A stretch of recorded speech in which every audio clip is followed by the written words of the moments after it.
jauh membaik dibandingkan dengan bulan Maret. Monitor likuiditas atau dana pihak ketiga perbankan dari buku 1 sampai buku 4, Januari ke Maret atau April Mei itu buku 1, 2 mengalami tekanan yang cukup signifikan. Tapi menjelang Juli Agustus ini sudah membaik, dan sekarang data terakhir menunjukkan bahwa DPK di bank buku 1, buku 2, 3, 4 itu sudah lebih baik dibandingkan dengan akhir tahun lalu. Jadi dari situ bisa saya simpulkan bahwa tekanan likuiditas atau tekanan di perbankan karena pandemi COVID-19 sudah berkurang secara signifikan. Artinya bank tidak tertekan lagi dan mereka mungkin siap untuk melakukan pinjaman lagi. Dibandingkan dengan kuartal sebelumnya, berapa persen ini kenaikannya hingga sudah menuju perbaikan? Kalau kita lihat dana pihak ketiganya, perkembangannya cukup signifikan. Kalau kita lihat laju pertumbuhan tahunannya aja, bulan Juli itu masih 8% year on year DPK-nya. Sekarang di bulan September sudah mencapai 12,67%, jadi sudah double digit. Saya yakin Oktober, November akan lebih tinggi lagi.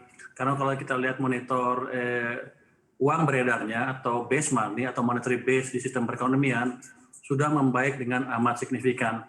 Apa yang kita sebut M0 itu di bulan-bulan ketika gawat-gawatnya sempat mengalami kontraksi sampai minus 16%. Sekarang hanya minus 3%, jadi sudah membaik dengan amat signifikan. Artinya uang di sistem perbankan kita bertambah. Bukan di perbankan aja, di perekonomian secara keseluruhan bertambah. Artinya harusnya economic activity akan meningkat dalam bulan-bulan ke depan. Kurang dari 2 bulan menuju akhir tahun, seperti apa optimisme kenaikan simpanan di tahun 2020 ini? Kalau saya lihat tren pertumbuhannya akan naik terus dengan bertambah juga aktivitas perekonomian nantinya dalam 2 bulan terakhir ini. Harusnya sih pertumbuhan DPK bisa mencapai mendekati 15% sampai akhir tahun. Mendekati 15% hingga akhir tahun. Lalu untuk nasabah dengan simpanan dengan rekening di atas 2 miliar rupiah sejauh ini mengalami kenaikan. Seperti apa tanggapan LPS?